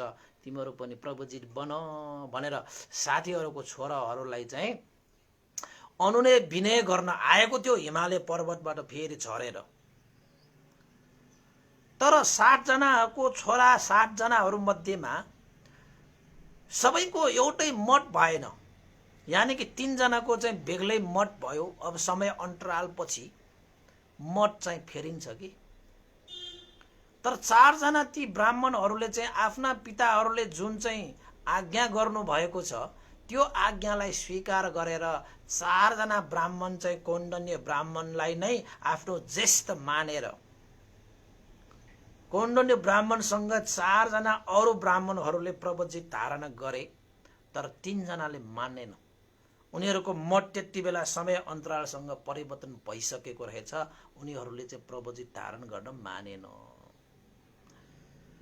र पछि कौण्डिन्य ब्राह्मण र त्यसपछि अरू 4 जना ब्राह्मण गरेर कतिजना ब्राह्मण भयो? 5 जना ब्राह्मण भयो। र कौण्डिन्य ब्राह्मणलाई यो निश्चित थियो कि सिद्धार्थ कुमारले पक्कै पनि बुद्धत्व ज्ञान लाभ गरेर बुद्ध बन्नुहुनेछ र यो संसारको उद्धार गर्नुहुनेछ, धर्मराज कहलाइन्छ। त्यसैले उहाँ धर्मराजको शरणमा गएर सेवा सत्कार गरेर उहाँको त्यो देशनालाई हामीले पनि सुनेर सम्पूर्ण दुःखबाट मुक्त भएको अवस्था निर्वाण धर्मलाई हामीले पनि साक्षात्कार गरी लियौं भनेर त्यसपछि कौण्डिन्य ब्राह्मणले 4 जना ब्राह्मणहरूलाई आफूसँगै राखेर सिद्धार्थ कुमार प्रवजित भएर गएको ठाउँ उरुवेल वनमासम्म पनि गएर भगवान बुद्धको सेवा गरेको भन्ने कथा त तपाईले सुन्नु भएको होला हैन? र अर्को तपाईको चाहिँ त्यो कालदेवल तपस्वीको त्यो भान्जा जो नालक छ नि, त्यो पनि हिमालय पर्वतमा गएर ध्यान बसिरहेको थियो। जुन बेला भगवान बुद्धले बुद्धत्व ज्ञान प्राप्त गरिसकेपछि भगवान बुद्धको शासनमा आएर प्रवजित भएका थिए त्यो नालक पनि। साँच्चै आफ्नो मामाले भने अनुसार 35 वर्षपछि त यो संसारमा बुद्ध उत्पन्न हुनुभयो त। बुद्धत्व ज्ञान धर्मको चक्र प्रवर्तन भयो त भगवान बुद्धको सामुन्ने आएर प्रवजित भएर त्यो नालकले पनि भगवान बुद्धको देशना सुनेका थिए। त भगवान बुद्धले मैले बुद्धत्व ज्ञान लाभ गरेर धर्म चक्र प्रवर्तन नगर्दै प्रवजित भएका त्यो नालकलाई सार गर्भित उपदेश दिएको थियो रे, जसलाई नालको वाद सूत्र भनेर भनिन्छ। नालको वाद भनेर भनिन्छ। र त्यो नालको वाद नालकलाई देशना गरिएको त्यो उपदेश, सार गर्भित उपदेशलाई श्रवण गरेर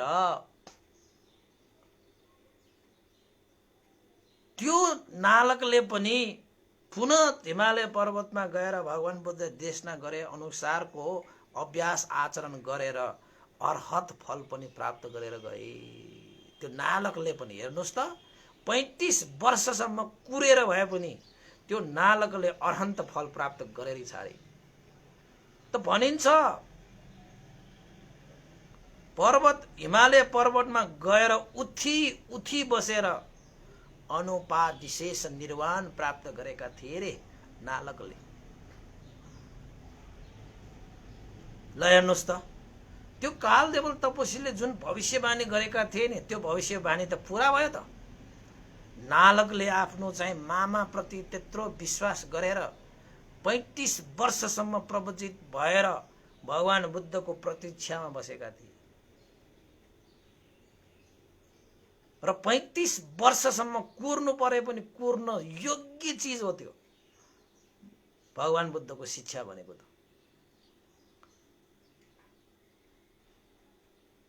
कोही चाहिँ कर्म संस्कार नपुगेर हो कि भगवान बुद्धको शासनमा प्रवजित हुन जाउँ भनेर धर्मदूत जस्तै बनेर कौन्दन्य ब्राह्मण आएर आफ्ना मित्रको 60 जना छोराहरूलाई लिन आउँदाखेरि पनि 4 जना चाहिँ लिएर जान सके, तर 3 जना सकेन। त कोहीको चाहिँ समय अन्तराल पछि मन पनि बदलिन्छ कि, मन पनि बदलिन्छ। यो मन भनेको यति चाँडो बदलिन्छ कि मन जतिको बदलिने यो संसारमा अरू कुनै चिजै हुँदैन। त्यसैले यो मनलाई चाहिँ स्थिर राख्नको निमित्त हामीले हर हमेशा स्मृतिले यसलाई बाँडेर राख्नुपर्छ, नत्र भने केही ठेगान छैन। भोलि यो मन अर्कै हुन सक्छ, अहिलेको अहिले हुन सक्छ भने अब भोलिको त के कुरा। अब यो कौण्डन्य ब्राह्मणले ती छोराहरूलाई लिन आउँदाखेरि आश्चर्य मानेन कि यो मनको स्वभावै परिवर्तनशील छ। जसले यसलाई सम्हाल्न सक्छ उसैले मात्र यो मनको आनिशंस प्राप्त गर्न सक्छ, नत्र भने त यो बाँदर जस्तो चञ्चल यो मनले त हामीलाई विनाशै गर्छ।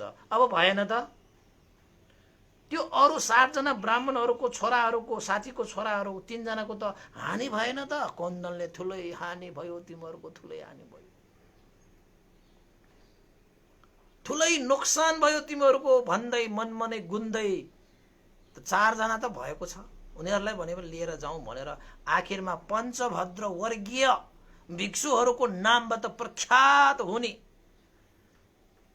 ती 5 जना भिक्षु अरू कोही पनि होइन, ज्येष्ठ भिक्षु कौण्डन्य र उसको साथीहरूको 4 जना छोराहरू, जसलाई अनुरोध गर्दाखेरि उसैसँग उसलाई नै ज्येष्ठ मानेर आएका अरू 4 जना र कौण्डन्यसँग 5 जना हो। ती 5 जना पञ्चभद्र वर्गीय भिक्षुहरू पछि बनेका हुन्, जसले भगवान बुद्धले 35 वर्षको उमेरमा बुद्धत्व ज्ञान लाभ गरी धर्मचक्र प्रवर्तन देशना गर्नुभयो र अनन्त लखन सूत्र देशना गरिसकेपछि 5 जना ती पञ्चभद्र वर्गीय भिक्षुहरू अरहन्त भए। भगवान बुद्धले यही भिक्षु, ए भिक्षुहरू आओ भनेर सम्बोधन गर्ने बित्तिकै उनीहरूले जुन ऋषि मुनि हैन तपस्वीको चाहिँ जुन रूप धारण गरेको थियो नि, त्यो रूप धारणहरू सबै लोप भएर गएर भगवान बुद्धको एक वचनले हे भिक्षुहरू आओ, यही भिक्षु भन्ने बित्तिकै भिक्षुत्व भावमा चाहिँ उनीहरूले आफ्नो जीवनलाई परिवर्तन गर्न सक्यो। त्यो कारण के हो त भन्दाखेरि अतीत कालमा उनीहरूले यही भिक्षुबाट भिक्षुत्व ग्रहण गर्न पाउने त्यस्तो पुण्य फल, पुण्य कर्म संस्कार भोगेर आएका ती पञ्चभद्र वर्गीय भिक्षुहरू महान थिए, महान थिए, जसले भगवान बुद्धको पहिलो उपदेश सुन्न पाएर आफ्नो जीवन धन्य पारे। उपासक उपासिकाहरू धन्य पारे।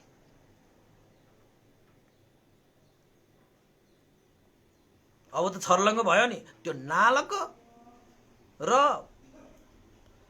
यो चाहिँ पञ्चभद्र वर्गीय।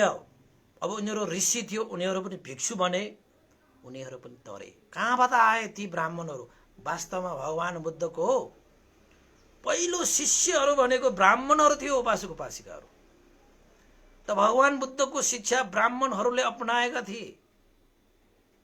त्यति बेलाका ब्राह्मणहरू भनेको सत्यलाई अपनाउने ब्राह्मणहरू थिए। कौण्डन्य ब्राह्मण, उसका 4 जना अरू ब्राह्मण, तपाईलाई थाहा छ नि के नाम हो भनेर। कौण्डन्य थियो, बदिय थियो, वोप्प थियो, महानाम थियो, अश्वती थियो। ती 5 जना चाहिँ पञ्चभद्र वर्गीय भिक्षुहरू भनेका ब्राह्मण परिवारबाट प्रवचित भएका। हेर्नुहोस् है, यो कुरा पनि याद गर्नुपर्छ। त्यसैले यो ब्राह्मणहरू भनेका त भगवान बुद्धको शिष्यहरू थिए नि त। र पहिलाको ब्राह्मण र अहिलेको ब्राह्मण त्यो अर्कै छ। त भगवान बुद्ध बालक कालमा त्यसरी थुप्रै घटनाहरू भए र सुयोधन महाराजलाई साह्रै नै एक किसिमले हर्ष पनि भयो कि मेरो छोरो भविष्यको यो सम्राट हुनेछ, चक्रवर्ती राजा हुनेछ, 2000 द्वीपहरूले घेरिएको 4वटा महाद्वीपको अधिपत्य मेरो छोरा बन्नेछ भनेर खुसी भए। त भित्र चाहिँ कता कता चाहिँ चिसो पनि परेको थियो। कारण के हो त भन्दाखेरि केही कतै गरे मेरो छोरा त्यागी भएर गए, सन्यासी भएर गए भने त मेरो सम्पूर्ण आशाको किरण त छोपिने भयो नि त। त्यसैले कसरी चाहिँ मेरो छोरालाई मैले घर गृहस्थमै राखेर सम्राट चक्रवर्ती राजा बनाउने, त्यही मात्रै धुन, त्यही मात्रै ध्यान थियो रे सुयोधन महाराजको। त 5औं दिनमा त्यो घटनाहरू भयो। त 5औं दिनपछि 7औं दिन आए। 7औं दिनपछि उपासक उपासिकाहरू भगवान बुद्धलाई जन्म दिनुहुने महामाया देवी 7औं दिनमा बित्नु भयो। भगवान बुद्ध जन्मिनु भएको 7औं दिनमा महामाया देवी उसको भगवान बुद्धको आमा बितेर देवलोकमा देवपुत्र भएर जन्म लिन पुगे। 7औं दिनमा है उपासक उपासिकाहरू। र त्यो भगवान बुद्धलाई जन्म दिनुहुने आमाहरू 7 दिन मात्रै बाँच्छ। 7 दिनपछि त उहाँहरूको यो लोकमा काम सकिन्छ। र त्यो पुण्यको आहानुभावले उनीहरूको जन्म त मृत्यु भएर गएको भनेको मतलब उनीहरूको जीवन खेर गएको होइन। उहाँहरूको जीवन त्यही भगवान बुद्धले जन्म लिनको लागि मात्रै पारमिता पुरा गरेर यो लोकमा आउँछ कि। त उहाँको काम सकिसकेपछि त महामाया देवी भगवान बुद्धको आमा देवलोकमा गएर के भएर जन्मे? देवपुत्र भएर जन्म लिए। आमा त बितेछ, 7 दिनमै बितेछ भनेपछि भगवान बुद्ध चाहिँ आमा विहीन भएपछि अब 7 दिनको त्यो बालकलाई दुध खानु पर्ला, आमाको माया चाहिएला, आमाको काख चाहिएला, न्यानो चाहिएला, सरसफाइ चाहिएला, हुर्काउनु पर्ला, नाना थरीका त गर्नु पर्यो। त त्यो कार्य अब कसलाई सुम्पिने त, कसले गर्ने त भन्ने कुरा त प्रश्न त उठ्यो। त तपाईहरुलाई याद छ, हिजो पनि मैले भनिसके, सुयोधन महाराजको 2 जना महारानीहरू छन्। बडा महारानी महामाया देवी, कान्छी महारानी प्रजापति गौतमी। त प्रजापति पनि महामाया देवीकै बहिनी, साक्खै बहिनी थियो। सुयोधन महाराजले दिदी बहिनी 2 जनालाई नै बिहा गरेका थिए। कारण के त भन्दाखेरि धेरै समयसम्म पुत्र रत्न प्राप्त भएको थिएन, सन्तान भएको थिएन। त्यसैले चाहिँ सुयोधन महाराजले महामाया देवीकै सरसल्लाह के भनिन्छ सहमतिमा बहिनीलाई बिहा गरेको थियो। त्यसरी हामी जस्तो चाहिँ माया जालमा परेर काम तृष्णामा लिप्त भएर बिहा गरेको होइन, सहमतिमै। तर अन्तस फेरि महामाया देवीकै कोखबाट पहिलो पुत्र रत्न प्राप्त भयो अन्तस फेरि। यो पनि एउटा आश्चर्यको घटना हो। त एक किसिमले सानी आमा पनि हो, एक किसिमले सौतेनी आमा पनि हो प्रजापति भगवान बुद्धको। तर भनिन्छ आफ्नो आमाले जतिको कहाँ माया दिन सक्छ र सौतेनी आमाले भन्ने समाजमा एउटा चाहिँ उक्ति चलिरहेको छ। तर वास्तवमा त्यो उक्तिलाई प्रजापति गौतमीले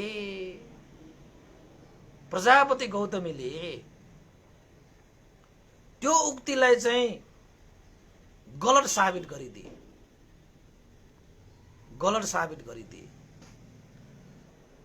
महामाया देवीले 7 दिनमा छोडेर त्यो सीता देवलोकमा देवपुत्र भएर जन्म लिन गइसकेपछि त्यो महामाया देवीको स्थानमा प्रजापति गौतमीले आमाले जस्तै गरे सिद्धार्थ कुमारलाई आफ्नै दूध खुवाएर पालन पोषण गरेर आफ्नै काखमा राखेर सरसफाई गरेर 7 दिन पछि सम्पूर्ण आमाको जिम्मेवारी प्रजापति गौतमीले लिएर सिद्धार्थ कुमारलाई अब हुर्काए।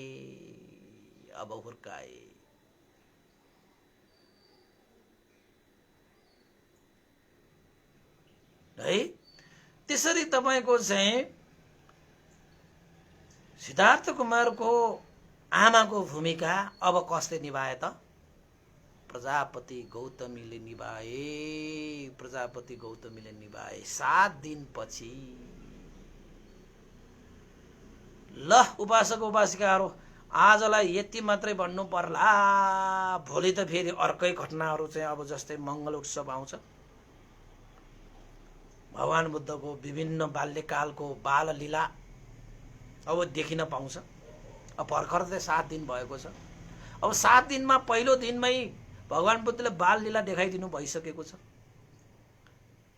कालदेवल तपस्वीको शिरमा आफ्नो पाउ राखेर, यद्यपि कालदेवल तपस्वीको पाउमा भगवान बुद्धको शिर राखेको भए कालदेवल तपस्वीको शिर 7 टुक्रा हुने थियो। उपासक उपासिकाहरू धन्य बचेछ। भगवान बुद्ध त हेर्नुहोस् त बोल्नै होइन, अब एउटा सानो भर्खरकै बेलादेखि कसैको हिंसा नहोस् भन्ने चाहेको कारणले आफ्नो पाउ शिरमा लगेको भगवान बुद्धले। नत्र भने त कालदेवल तपस्वी त्यही ठाडै 7 टुक्रा टाउको टुक्रेर मर्ने थियो नि त। तर भगवान बुद्ध त्यसो गर्नु भएन। हेर्नुहोस् त कुनै पनि हिंसा। त्यसैले भगवान बुद्धको चाहिँ अहिंसा प्रथम छ उहाँको। पञ्चशीलमा पनि हेर्नुहोस् पानाति पाता हुएर भने हिंसा कर्म भनेको भगवान बुद्धको शिक्षामा ठाउँ छैन। हिंसा कर्म गरेर धर्म हुँदैन, ज्ञान लाभ गर्न सकिँदैन, दुःखबाट मुक्त हुँदैन, कर्म क्लेश क्षय हुँदैन, परम सुख शान्ति हुँदैन भन्ने यहाँबाट पनि हामीले धेरै कुरा जान्न सकिन्छ। उपासक उपासिकाहरू यो कुरा पनि सबैले याद भयाए। त उपासक उपासिका आज हामीले 7 दिन पछिसम्मको प्रजापति गौतमीले आफ्नो सिद्धार्थ कुमारलाई आफ्नो काखमा लिएको सम्मको देशना हामीले सकायौं। तपाईहरुले चाहिँ शान्त दान्तपूर्वक सुनिदिनु भयो। धेरै धेरै साधुवाद छ र बुद्ध जीवनलाई यसरी नै हामीले निरन्तर लाने नै छौँ र घटनाक्रमलाई अलिकति कहिले लामो होला कहिले छोटो होला त्यो त आफ्नै ठाउँमा छ, किनभने घटनाक्रम पनि हामीले चाहिँ जोड्नु पर्ने अवस्थाहरू हुन्छन् हैन। त्यसैले आज चाहिँ यहाँसम्म मात्रै हामीले क्रमशः गरौँ, भोलि फेरि चाहिँ अब मङ्गल उत्सवदेखि हामीले सुरु गर्दै अगाडि जाउँला। र उपासक उपासिकाहरूले चाहिँ गौरवका साथ सुनिदिनु भयो। आजको यस्तो एउटा चाहिँ हाम्रो चाहिँ नेपालमा एउटा चाहिँ तिहार हैन, दीपावली हैन, हाम्रो चाहिँ स्वन्ती नख चलिरहेको यो समयमा पनि उपासक उपासिकाहरूले समय दिएर यसरी सुनिदिनु भयो। धेरै धेरै साधुवाद छ। अब भन्देको काम त चाहे दसैँ होस्, चाहे तिहार होस्, चाहे के होस्, भन्देहरूको कामै देशना गर्ने हैन। भन्दै त आइरहन्छु समय मिलाएर यसो तसो जसरी भए पनि तपाईहरूको लागि चाहिँ धर्म देशना गर्ने जोस जागरका सायद चिसो भए टोपी लगाएर हैन, जाडो भए चाहिँ स्वेटर फुकालेर भए पनि, घाँटी खराब भयो भने यहाँ चाहिँ औषधि खाएर भए पनि, तातो पानी खाएर भने देशना त गर्ने नै छौँ हैन। त्यसैले चाहिँ जोड्नु होला सधैँ यसरी नै। धेरै धेरै अब जोड्नु भएका उपासकहरू पछि पनि सुन्नेहरू त पक्कै होलान्, उहाँहरूलाई पनि पछि देशना सुन्नेहरू सबै उपासक उपासिकाहरूको लागि पनि मैत्रीपूर्ण कामना। तपाईहरूको आज कसैले चाहिँ अब तिहारमा पनि यो स्वन्तीमा पनि कसैको के हिजो चाहिँ कसैले म पूजा गरेछ, कसैले आज म पूजा गर्दैछ हैन, र भोलि किज पूजा भोलि छ, कसैको आज किज पूजा छ। यो के भएको यो चाहिँ हैन, यो कसको प्रभाव परेको यसरी चाहिँ तिथिमिथि नै यताउता भएर चाहिँ यो हाम्रो त यो स्वन्ती नखलाई त भित्र पो बनाइदियो त हैन। यसो त हुन नपर्ने जस्तो छ। अब तिथिमितिमा के भएको कसो भएको त्यो तिथिमिति बनाउनहरूले नै जानुन् हैन। तर जेसुकै हो सम्पूर्ण अब चाहिँ आज भाइटिका गरिरहनु हुने हैन। अब एक किसिमले चाहिँ अब दिदी र भाइको बीचमा एउटा जुन मैत्री सम्बन्ध हुनुपर्ने एउटा अवस्थालाई चाहिँ मध्यनजर पारेर चाहिँ विभिन्न चाहिँ कथाहरू समेतेर बनाएको भगवान बुद्धको शिक्षा अनुसार त हरेक त्यो प्राणीहरूमा जसरी अहिले तपाईहरूले चाहिँ भाइ र दिदीको बीचमा जुन मैत्री सम्बन्ध सुरक्षाको सम्बन्ध रहेको कारणले चाहिँ विभिन्न यो चाहिँ परम्परा चलिआएको छ। भगवान बुद्धको भाषाबाट भन्ने हो भने त यो संसारमा यो जीवन जगतमा हामी घुम्दै आउँदाखेरि दाजु भाइ दिदी बहिनी नपरेको यो संसारमा कोही पनि हुँदैन रे। सबै दाजुभाइ सबै दिदी बहिनी सबै आमा बुबा सर हुन् के, सबै। अब यो उपदेश सुन्ने मान्छेहरू मेरो चाहिँ जन्मान्तर कति दिदीहरू भयो होला, कति भाइहरू भएर आयो होला। हाम्रो त यो संसारमा घुम्दै फिर्दै आउँदाखेरि नाता नपर्ने त यो संसारमा कोही पनि हुँदैन उपासक उपासिकाहरू। भगवान बुद्धको भाषाबाट भन्ने हो भने भगवान बुद्धको त्यो शब्दहरूलाई के भन्ने चाहिँ अब हामीले क्यासा क्या हो भन्छ नि त हैन। उहाँको शब्दलाई नै हामीले भन्ने हो भने त हामी त नातेदार हो, हामी त आफन्त न्याती बन्धुहरू हो।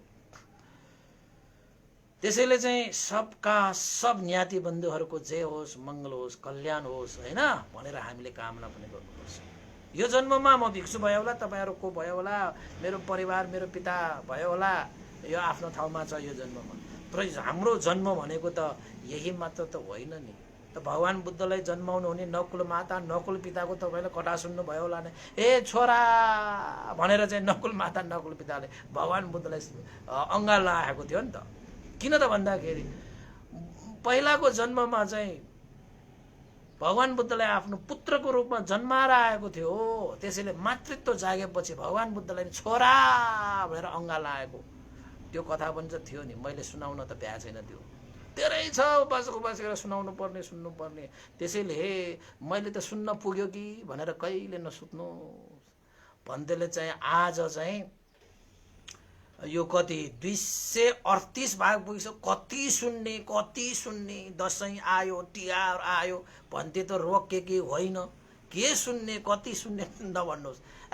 धेरै सुन्नु बाँकी छ। 84,000 धर्मस्कन्ध सुन्नु बाँकी छ के उपासको उपास। जहाँ अब 238 सुनेर 84,000 धर्मस्कन्धको कुरा गर्ने होइन। त्यसैले सुन्दै गर्नुहोस्, जान्दै गर्नुहोस्। तपाईँको जिन्दगीमा यो सुनेको जो धर्म देशनाले तपाईँलाई चाहिँ अवश्य मेवा लाभ नै गर्नेछ, कहिले हानि गर्ने नै छैन। त्यसमा तपाईँ ढुक्क भन्नुहोस्। मैले बेकारमा धर्म देशना सुनेर आएछु भनेर तपाईँलाई भन्नुपर्ने अवस्था छैन। त्यति बेला मैले धर्म देशना सुनिरहेको कारणले गर्दाखेरि आज मैले यो मनलाई चाहिँ मैले चाहिँ थाम्न सकेँ। त्यो धर्म देशना याद आएकोले गर्दाखेरि आज मैले समस्यालाई समाधान गर्न सकेँ भन्ने तपाईँले भन्नुहुनेछ। पक्का छ यो चाहिँ, मैले खुद अनुभव गरेको छु। किताब तपाईँले हातमा लिएर यसो यसो पल्टाउने, एउटा शब्द धर्मको शब्दहरू हुन्छन्। यो यति कुरा, यो धर्ममा त तपाईँले चाहिँ एउटा धर्ममा एउटा बुद्ध हुन्छ। तपाईँले 84,000 धर्मस्कन्धमा चाहिँ कतिवटा बुद्ध हुनुभयो त? 84,000 बुद्ध। हुन त भगवान बुद्ध महापरिनिर्वाण भएर एउटा बुद्ध जानुभयो, तर हामीलाई चाहिँ 84,000 बुद्ध दिएर जानुभयो नि त। यो कुरालाई याद गर्नुपर्छ। किन त भन्दाखेरि भगवान बुद्धले चाहिँ जसले धर्मलाई देख्छ उसले मलाई देख्छ भनेर भन्नुभएको छ। भनेपछि धर्मलाई देख्ने बित्तिकै, धर्मलाई जान्ने बित्तिकै, धर्मलाई भेट्ने बित्तिकै, धर्मलाई पाउने बित्तिकै त भगवान बुद्धलाई देख्ने हो, भगवान बुद्धलाई पाउने हो, भगवान बुद्धलाई जान्ने हो, भगवान बुद्धलाई भेट्ने हो। भनेपछि एउटा धर्म स्कन्द नै बुद्ध हो उपासक उपासिकाहरू। त्यसैले त हामीले त अहिले चाहिँ 238वटा बुद्ध पाइसके। एउटा बुद्ध हो र 238वटा बुद्ध पाए। त्यो भाग्यको कुरा होइन, त्यो चाहिँ एउटा हाम्रो चाहिँ सौभाग्यको विषय होइन। त्यसैले हामीले त यस्ता 84,000 बुद्धलाई पाउनु छ। अनि कति सुन्ने कहिले नभन्नुहोस् है।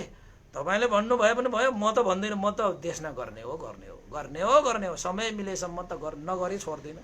तपाईँ पनि सुन्दै जानुहोस् है त। त उपासक उपासिकाहरू, आजको दिन त अब कसैले भपूजाको अर्थ पनि छ है। मैले चाहिँ तपाईँहरूले नै थाहा पाउँछ भनेर मैले नभनेको होइन। यो शरीर, यो पञ्चस्कन्ध भनेको चाहिँ यसमा सबैको यो पञ्चस्कन्धमा देवत्व यानि कि चाहिँ बुद्धत्व हुन्छ अरे। त्यसैले यो शरीरलाई पूजा गर्न लागेको छ। यो भित्र तपाईँको बुद्धत्व पनि हुन्छ। तपाईँकोमा पञ्चस्कन्ध अनि बुद्धको बीज छ। मेरोमा पनि बुद्धको बीज छ। त यो शरीरलाई पूजा गर्नु भनेको बुद्धलाई पूजा गर्नु हो के। ज्ञानलाई, ज्योतिलाई, मार्गलाई, सत्यलाई पूजा गर्नु हो के। यो ज्ञान, मार्ग, सत्य सबै यो पञ्चस्कन्धमा छ कि। जानियो भने, जानेन भने त यसमै छ सबै चिज। फेरि हानि नोक्सान गर्ने पनि यसैमै छ। जानियो भने यो पञ्चस्कन्धमै सबै ठोक छ के। बुद्धत्वसम्म पनि यो पञ्चस्कन्धमै छ। त्यस्तो बीज छ अरे के। त्यसलाई बुद्ध बीज भनिन्छ। त्यसैले यसलाई चाहिँ हामीले आदर गर्नुपर्छ, सत्कार गर्नुपर्छ। यो शरीरलाई हामीले पूजा सत्कार गर्नुपर्छ भनेर चाहिँ यो म पूजा गरिरहेको भनेर भन्ने मान्यता पनि छ है उपासकवा। त्यो पनि यो एक किसिमले सही नै हो। त्यसैले यो शरीरलाई चाहिँ पूजा आजा सत्कार सम्मान गरेर हामीले सही मार्गमा डोराउन सकोस् भनेर यो आफ्नो कायलाई, आफ्नो शरीरलाई हामीले सम्मान गर्ने हो, पूजा गर्ने हो, सत्कार गर्ने हो। गर्नुहोस्, गर्ने भए तर सही रूपमा गर्नुहोस् होइन। त उपासक उपासिका, यसरी नै भगवान बुद्धको चाहिँ महान शिक्षाहरूलाई चाहिँ अब जीवनीलाई हामीले देशना गर्दै जाने क्रममा आज चाहिँ 7औं दिनसम्म पुग्यो है। र भोलिदेखि अब हामी अझै थप स्पष्ट पार्दै अगाडि जाने नै छौँ। सुनिदिनु भयो, जोडिदिनु भयो, सेयर गरिदिनु होला, कमेन्ट गरिदिनु होला। आज मैले पनि सेयर गर्न पाएन, तपाईँहरूले भयो पनि गरिदिनु होला।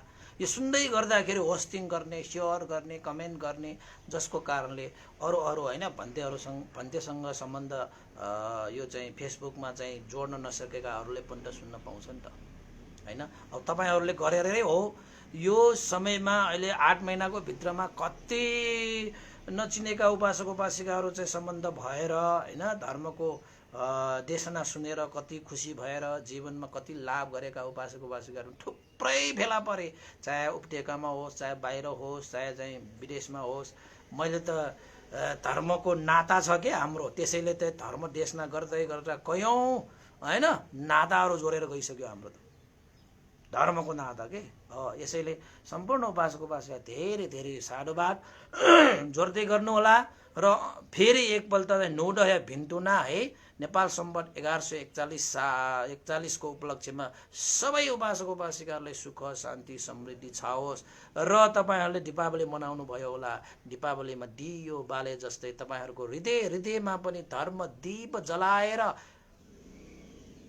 अन्धकार यो चाहिँ अकुशल रूपी अन्धकारलाई हटाएर तपाईको जीवन जगमगाएर अन्ततः निर्वाण रूपी सुख शान्ति पनि तपाईहरुले प्राप्त गर्नको निमित्त यो हाम्रो चाहिँ नयाँ वर्षको शुभकामना तपाईहरुलाई लागोस्। तपाईहरुको जीवन पनि फलोस् फुलोस् कल्याण होस् मंगल होस् भन्दै आजको यो चिसो चिसो बिहानीमा न्यानो न्यानो मैत्रीका साथ हामीले बितेर जानु भएका हाम्रा गुरुवर ज्ञानपूर्णिक मास्तरवीर भन्थे, त्यस्तै गरी साधो उपन्दिता विभंश लगायत सम्पूर्ण बितेर जानुभएका गुरुजनहरू र तपाईको हाम्रो उहाँको सबैको ज्ञाति बन्धुहरू पनि छन् भने उहाँहरूले पनि बितेर जानु भइसकेकाहरूले पनि हाम्रो यो पुण्यलाई अनुमोदन गरेर लिन सकोस्। र साथै सम्पूर्ण देवताहरू जसको लागि यो पुण्यको अति नै खाँचो छ, देवताहरूलाई हामीले चढाउने भनेको त पुण्य मात्रै हो। उपासक उपासिका उहाँहरूलाई काम लाग्ने भनेको त पुण्य हो, अरू त के चाहिन्छ र उनीहरूलाई? अरू त उनीहरूलाई पर्याप्त छ, उनीहरूलाई चाहिने भनेको पुण्य हो। र तपाईको असुर होस्, तपाईको भूतप्रेत होस्, तपाईको अमनुष्य होस्, सत्तो प्राणीहरू होस्, पुण्यले जतिको उपकार अरू के कसैले केहीले गर्न सक्दैन। त्यसैले तपाईलाई जति तपाईलाई पुण्यले उपकार गर्न सक्छ नि त्यस्तो उपकार तपाईको आमा बुवाले पनि गर्न सक्दैन। त्यसैले पुण्य भनेको सबैको लागि उपकारी भइरहेको कारणले हामीले चाहिँ पुण्य अनुमोदन गरौँ। सबैले साधुकार भनिदिनु होला। साधु साधु साधु। इदं नो ज्ञातिनं होतु सुखिता हन्तु ज्ञातयो। इदं नो ज्ञातिनं होतु सुखिता हन्तु ज्ञातयो। इदं नो ज्ञातिनं होतु सुखिता हन्तु ज्ञातयो। एतावता च अम्मेहि सम्भतं पुण्यसम्पदं सब्बे देवा अनुमोदन्तु सब्ब सम्पत्ति सिद्धिया। एतावता च अम्मेहि सम्भतं पुण्यसम्पदं सब्बे सत्ता अनुमोदन्तु सब्ब सम्पत्ति सिद्धिया। एतावता च अम्मेहि सम्भतं पुण्यसम्पदं सब्बे भूता अनुमोदन्तु सब्ब सम्पत्ति सिद्धिया। साधु साधु साधु। भवतु सब मंगलं। सबै उपासक उपासिकाहरूलाई आजको दिन मंगलमय होस्, कल्याणमय हो। नोदया भिन्तुना। साधु साधु साधु।